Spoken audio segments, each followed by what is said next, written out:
Bueno, pues otra vez me toca presentar a mí. Yo sigo con el mismo tema de ayer, ahora más enfocado, más definido al tema urbanístico y ya metidos cómo identificamos estos tejidos degradados de alta vulnerabilidad, desde qué escala, también cómo nosotros iniciamos y las metodologías que hemos llevado a cabo que, como dice Lucía, la ciudad es viva y lo hemos estado repitiendo, igual que los entornos y los habitantes que están en el territorio. Por lo tanto, las metodologías que utilizamos van evolucionando o las vamos modificando, adaptando, etcétera, etcétera, según, o sea, nosotros siempre montamos una mesa de organizaciones en las que vemos la viabilidad de cómo enfocamos estos levantamientos, con qué personas, cómo se hacen, porque, como hemos también reiterado durante todo el curso, nos importa la parte física, pero esencial la parte de la gente. O sea, todas las encuestas, habéis visto, os ha enseñado Lucía, son también de datos socioeconómicos, encuestas de percepción. En alguno de los planos que están hasta dibujados dónde están las viviendas de los líderes y las líderes comunitarios, y cómo se divide el territorio en unidades territoriales para poder trabajar con ellos tanto a nivel físico como a nivel social. Pues bien, un poco para que entendamos y para que mañana Ana os explique exactamente cómo vamos a hacer estas primeras aproximaciones, porque reiteramos que este es un primer taller de identificación y tipificación, pero que no hemos podido ni hemos querido abarcar todo el universo de todas las cosas necesarias para hacerlo, pero sí que todos tengamos los elementos básicos para estos análisis y para conocer perfectamente de qué se trata cuando hablamos de un patrón de asentamiento que se llame de alta vulnerabilidad y degradado. Vuelvo a poner la definición de ayer y vuelvo a repetir las dimensiones de vulnerabilidad que consideramos sobre el territorio y sobre los grupos sociales del territorio. Sobre el territorio, la vulnerabilidad ambiental y ecológica, que como también vimos con Lucía, estos son normalmente son incluso índices lo que se miden, porque están desagregados con un montón de parámetros que constituyen los indicadores y que dan lugar a un índice, por ejemplo, de adaptación del sistema al medio físico natural, o de la degradación antropogénica del suelo, o parámetros generales de habitabilidad, como vimos, o infraestructura segura y resiliente. Esto normalmente, la primera columna, lo que se mide son por índices. Y diremos, bueno, pero ¿y yo qué voy a hacer cuando llego a un territorio y no tengo nada de esto? Y no tengo, alguien preguntaba ayer, ¿y cómo yo puedo levantar con voluntarios todo esto?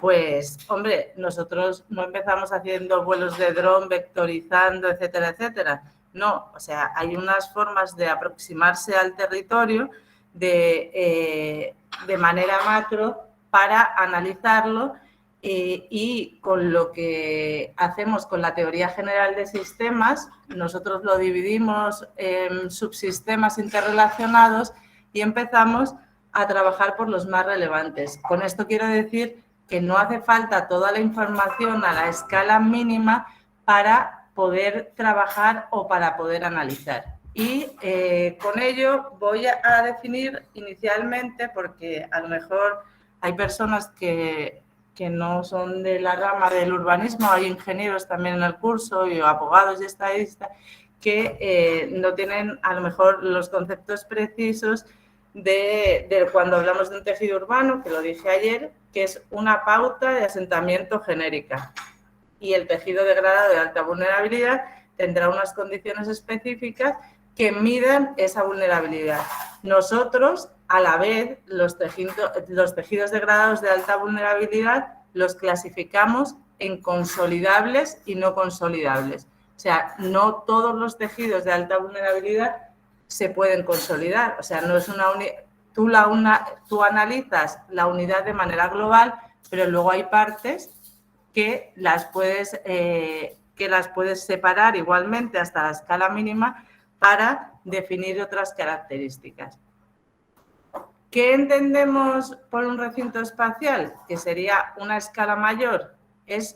Un recinto espacial es una suma de tejidos y es un polígono que nosotros queremos estudiar, una unidad territorial que posee una dinámica propia. Es decir, por ejemplo, podemos asociar un recinto espacial a un subbarrio, pero dentro de ese recinto espacial puede haber varios tejidos que se clasifican a lo mejor por su uso, por su homogeneidad tipológica, por su morfología, etcétera, etcétera. Y dentro de esos recintos espaciales hay unas clasificaciones que se llaman también estables o inestables, según su grado de consolidación y según su tendencia observable.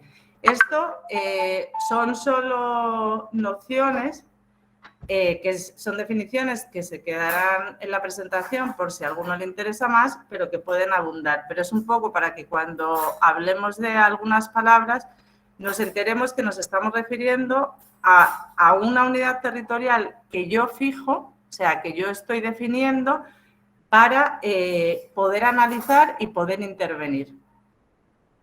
Y el recinto espacial, bueno, hay recintos espaciales homogéneos en función de características comunes, como digo, por ejemplo, que los hago así porque a mí me interesa intervenir de manera similar. Por ejemplo, si la geometría viaria es similar, se llaman morfológicamente homogéneos. Si la tipología de la edificación, si son viviendas de bloque, de 2 alturas, de hormigón armado, pues se llama tipológicamente homogéneos, etcétera, etcétera. O sea, y cada país esto lo define. Aquí, en una ausencia todavía de la ley territorial, tenemos el borrador de ley que si no lo tienen también se lo podemos hacer llegar por el grupo.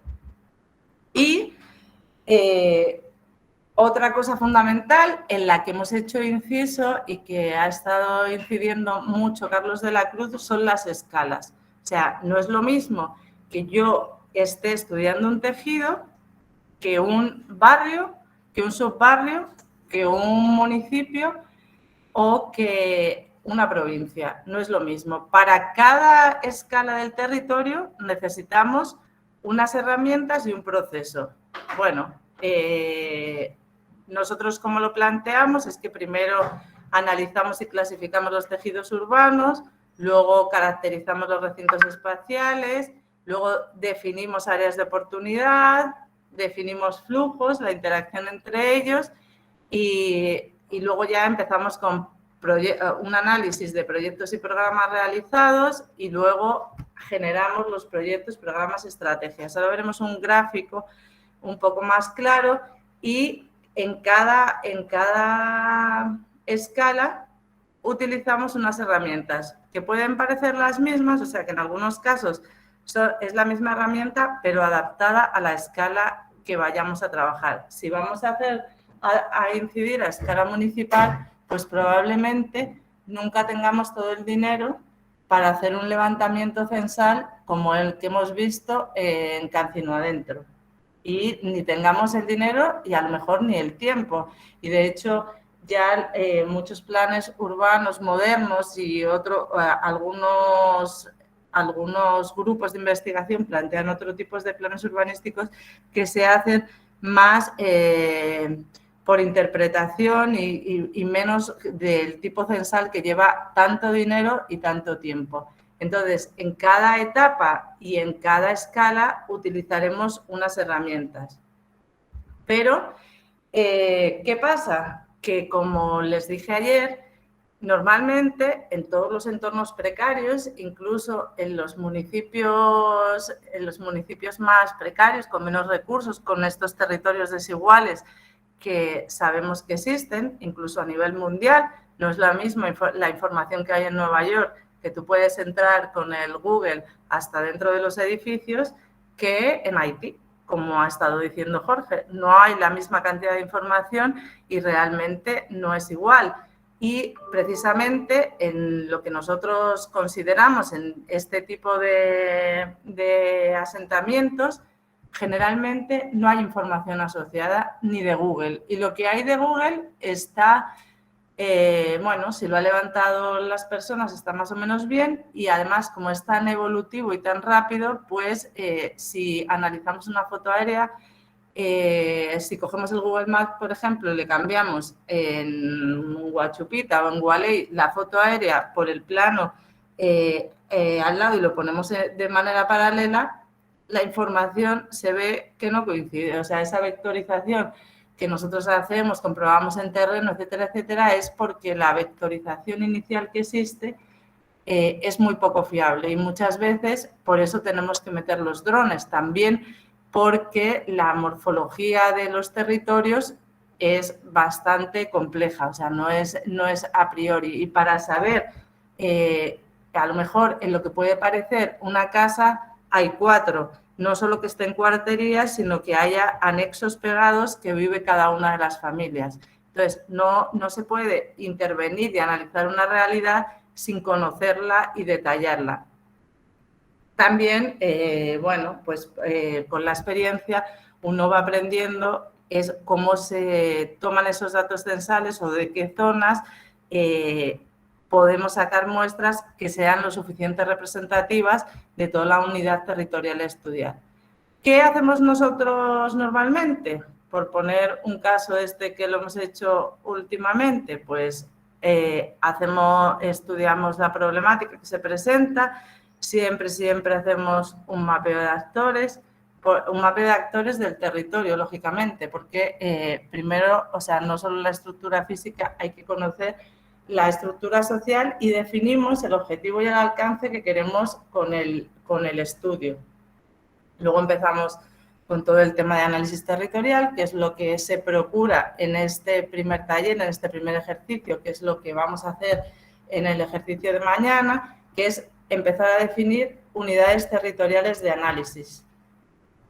Simplemente sobre una foto aérea, por eso hemos hecho mucho hincapié en que todas las personas que van a participar nos indiquen qué zonas conocen, porque, como ha enseñado Jorge, los mapas muchas veces, aunque creamos que tenemos muy buena vista y son fiables, muchas veces no lo conocemos.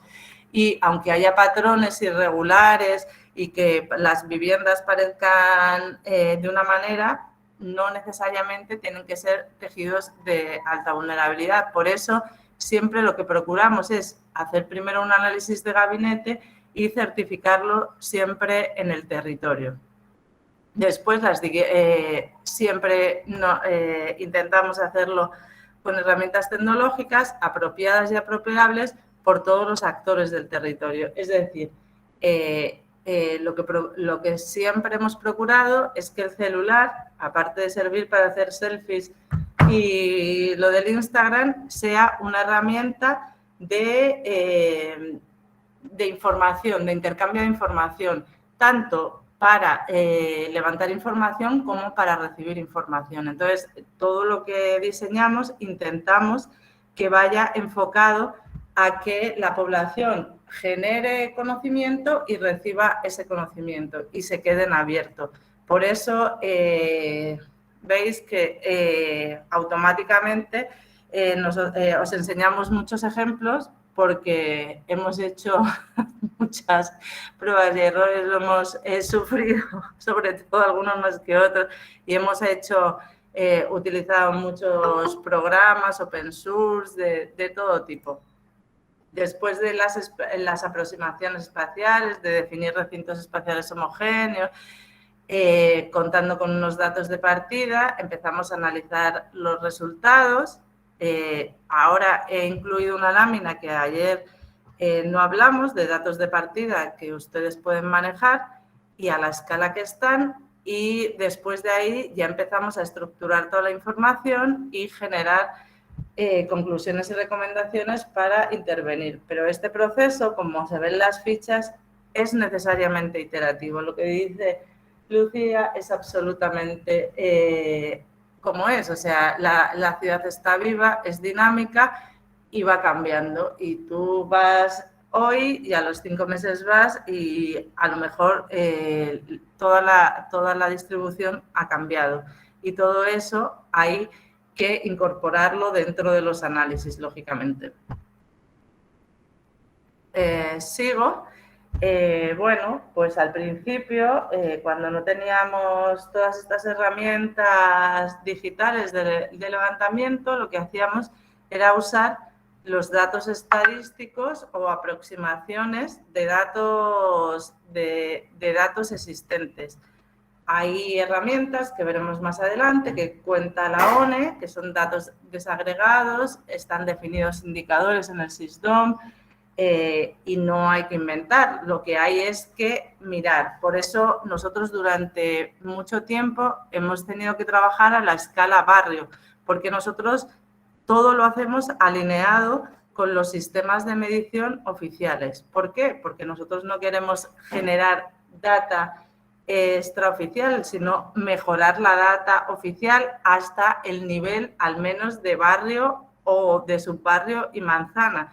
Entonces, intentamos, bueno, no intentamos, lo hacemos, siempre utilizamos todos los parámetros de medición, algunos, lógicamente, si creemos que se pueden mejorar, lo hacemos y medimos, pero al principio empezamos con una ficha muy básica, con indicadores sociales y físicos ambientales que poníamos alto, medio, etcétera, etcétera. Como os ha explicado Lucía, luego, una vez que ya teníamos más acceso a información levantada por nosotros, porque la información a nivel barrio con la que se cuenta es bastante escasa. No de todo, porque el censo del 2010 marcó antes y un después de los datos, pero en general, aparte, toda la data no está abierta y entonces no se puede, y los barrios, como vimos también con Carlos de la Cruz, no son unidades homogéneas. O sea, hay territorios, barrios enormemente grandes con una gran cantidad de población que tienen recintos espaciales diversos y dentro de los recintos espaciales diversos muchos tejidos urbanos. Por lo tanto, la información a nivel barrial no te vale para caracterizar una porción del territorio. Por ejemplo, veremos adelante un caso que estuvimos levantando hace poco en Santo Domingo Este, que necesitas una aproximación al territorio porque los datos globales no te reflejan la realidad. No es lo mismo, por ejemplo, en Santo Domingo Este, la gente que vive al lado del río que los que viven al lado de una avenida. Puede ser la misma unidad de subbarrio, pero el tejido no es homogéneo. Por lo tanto, siempre hay que hacer una aproximación. Por eso también les hemos dejado todo para que conozcan. República Dominicana hace muchísimos estudios, tiene muchos datos. Les digo que tiene un poco de limitaciones hasta el nivel de la escala, hasta el nivel más bajo y desagregado, que es lo que tenemos que tender a generar y sobre todo generar información detallada de la realidad de las personas más vulnerables. Pero, por ejemplo, lo que he dicho antes, tenemos el SysDom, tenemos el SIUBEN, tenemos varias páginas de la ONE que tienen varios indicadores, estudios, tenemos una página específica de pobreza, también hay un seguimiento a los ODS que se va actualizando y que ahí pueden ustedes mirar indicadores hasta la escala que le permita, pero lo digo porque ayer una pregunta que a veces inquieta, que no hay que empezar desde cero, o sea, nosotros no nos inventamos los indicadores, quiero decir, partimos, algunos los componemos, hacemos otro tipo de indicadores, hacemos, como vieron el IBEX, un índice de desarrollo barrial, o lo podemos llevar pero siempre son con data oficial que luego sea interoperable con las propias instituciones. ¿Qué es lo que sería ideal? Pues llegar a unas fichas.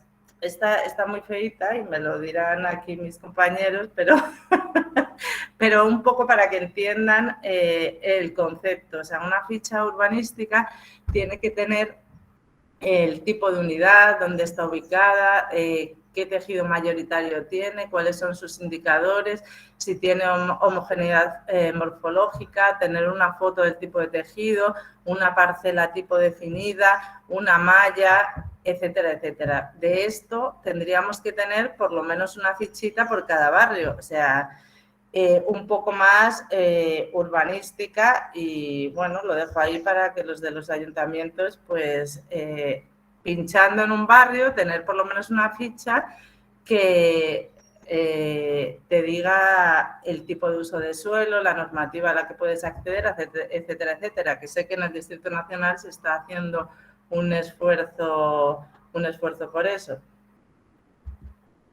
Y entonces, ¿qué vamos a mirar en este primer ejercicio y en esta primera aproximación? Como he dicho, nosotros nos vamos a aproximar a lo físico, porque desde el gabinete, como lo que es lo que vamos a hacer todos, desde una web app que se ha diseñado y que tiene distintas capas para ayuda, lo que vamos es a intentar analizar estos patrones de asentamiento que hemos definido como tejidos degradados de alta vulnerabilidad y que en qué tenemos que fijarnos, o sea, qué es lo que hace que una trama sea resiliente y segura. O sea, tenemos que analizar desde el soporte biofísico, desde si ese asentamiento tiene una capacidad para soportar una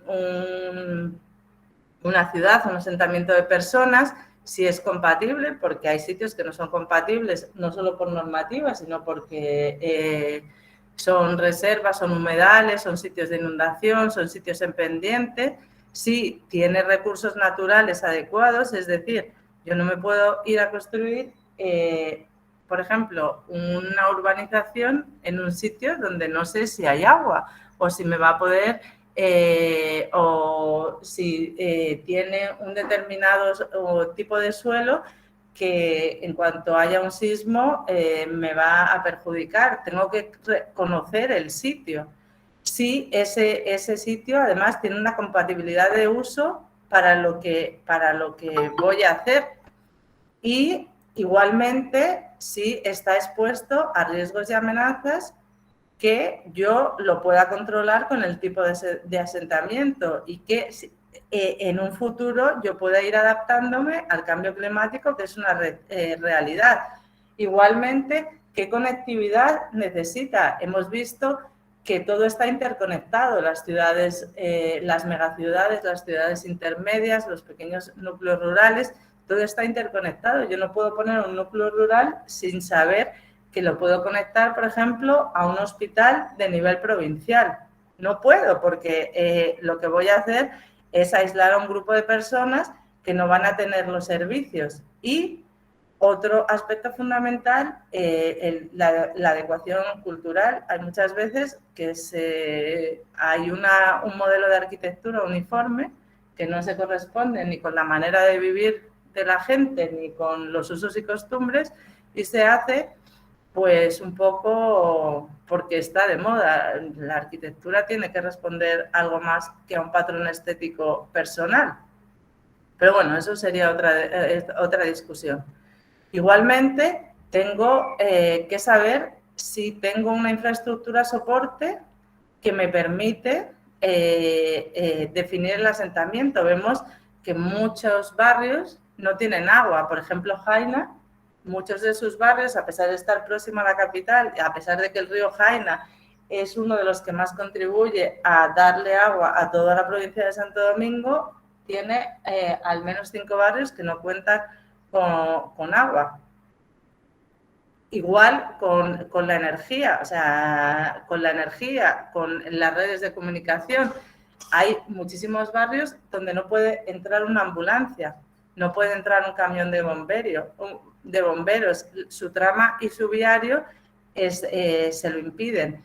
Que hay una característica morfológica que todos conocemos, que los barrios que son espontáneos normalmente y que se han construido en terrenos residuales tienen una morfología particular, o sea, hay muchas calles, callejones, callejoncitos, y con las fotos aéreas se ven bastante bien. La asignatura pendiente que tenemos de la gestión de residuos sólidos urbanos, que es un disparate a nivel mundial, lo que estamos produciendo en el planeta con los residuos sólidos, y la accesibilidad. Si una trama, un tejido es accesible. Hay un montón de barrios que solo tienen una entrada, la misma entrada y la misma salida. O sea, que si se produce un corte por cualquier cosa, hay un sismo o alguna desgracia, la gente está condenada porque no tiene otro sitio por donde salir. Luego, otro factor que nos caracteriza y que hablábamos un poco ayer con el derecho a la ciudad. El derecho a la ciudad implica ser un ciudadano pleno, tener a la mano salud, educación, cultura, ocio, recreación, espacio público. Todos en las unidades territoriales, al menos en una unidad barrial, deberían tener fijados estos estándares urbanísticos. O sea, por ejemplo, para que pongamos un ejemplo de lo que sí está bien, es que las unidades de atención primaria tienen que estar, las unidades médicas de atención primaria, que antes se llamaban UNAP y ahora se llaman centros de primer nivel, normalmente fijan una población alrededor y la gente puede ir caminando y están hechas para acceder a todo. O sea, no es lo mismo una unidad primaria que es de prevención que un hospital que va con la emergencia. Tú tienes que tener definidos esos niveles y esos estándares urbanísticos para todos los niveles, que era dentro, por ejemplo, lo enlazo con los indicadores del IBEX y el trabajo que hizo Lucía para poderlo medir, o sea, qué ratios de referencia yo tengo y qué puedo medir. Pero, por ejemplo, aquí hay ratios que son antiquísimos, por ejemplo, lo de espacios verdes y muchos otros, o sea, cuántas camas por persona, en las escuelas. Tenemos un problema de tránsito, pero casi nadie lleva a su hijo a una escuela que esté dentro de 1 kilómetro cuadrado, sino que se atraviesa la ciudad o la ciudad o 2 ciudades para una escuela o para cualquier otro servicio. Y luego, ya entrando en la vivienda, ¿qué tipologías de viviendas son las más habituales en las zonas de alta vulnerabilidad? Bueno, pues todos lo sabemos, con materiales precarios, también viviendas de hormigón, pero si ustedes se fijan en las fotos aéreas, normalmente todo el tema de los cines, de cómo reflejan los cines, la materialidad, dice mucho. También la propia trama, los sistemas constructivos, la calidad constructiva y la seguridad estructural, que es fundamental en un país que tiene sismo, y bueno, los espacios, como he dicho antes, de ocio, de esponjamiento, brillan por su ausencia. A no ser que sea una trama en proceso de consolidación, normalmente este tipo de tejidos al interior y en la periferia de la ciudad suele ser bastante abigarrado. Luego ya los que están en inicio, por ejemplo, hay varios, nosotros nos dedicamos a verlos, a monitorearlos y a comunicárselo a las autoridades. O sea, se lo vamos diciendo, miren, han empezado un nuevo asentamiento en Santo Domingo Este, ahí cómo se va consolidando y cómo que parece que nadie lo ve. Bueno, pues bien, esto es lo que vamos a buscar por medio de esa fotointerpretación, pero siempre teniendo en cuenta que lo que hemos solicitado es que ustedes tengan algún conocimiento del territorio, que no solo nos dejemos llevar por la foto aérea, sino que tengamos un conocimiento. Y para terminar, y no cansarles mucho, esto es, por ejemplo, del último estudio que hicimos en Santo Domingo Este con Oxfam, Plan y Hábitat y el Ayuntamiento, en el marco de un DIPECO, se seleccionaron unas unidades territoriales que no coincidían exactamente con los subbarrios, y a partir de ahí hicimos un análisis de tejidos, y en este plano, que es el resultado final, tampoco tuvimos mucho tiempo y muchos medios para hacerlos, pero todas las zonas rojas son tejidos no consolidables. O sea, al final se llega a un resultado, por cuestiones de tiempo no me quiero extender más para que tengamos el debate, pero cómo se va haciendo el análisis poco a poco, desde la fotografía aérea, haciendo los recorridos en el territorio, etcétera, etcétera. Y para que vean un ejemplo de evolución de lo que les hablaba ayer, esto está aquí en Las Lilas, en Santo Domingo Este, en la ribera de Lozama. Fíjense en la situación en 2012, estos son unos humedales de Lozama, aunque no está catalogado, tienen catálogo de protección de humedal, y esta es la situación actual de hoy. Esto es lo que dije, que estaban rellenando, o sea, habían rellenado, no recuerdo cuánto, pero una barbaridad de kilómetros cuadrados, parcelando y consolidando un terreno en medio del río, porque esto de aquí lo han ido consolidando, rellenando con botes de basura, etcétera, y incluso en el medio tienen un basurero. Es la foto anterior que les ponía, esta de aquí. Esto es el espacio. Y cómo es necesario, o sea, cómo con una foto aérea, con el Google que nos lo permite, hasta donde nos deja, podemos ir para atrás y ver, por ejemplo, que en menos de 8 años rellenaron de manera informal todos estos kilómetros, todos estos kilómetros cuadrados, está consolidado, y lo que se nos viene encima, como decía Lucía, no solo hay que intervenir cuando ya está el problema, se puede prevenir. ¿Cómo se puede parar? Y de hecho sabemos que desde el Ayuntamiento se ha hecho un esfuerzo para que no se siga, porque si se deja, esto llegaría a consolidar toda la ribera de Lozama. Muchas gracias.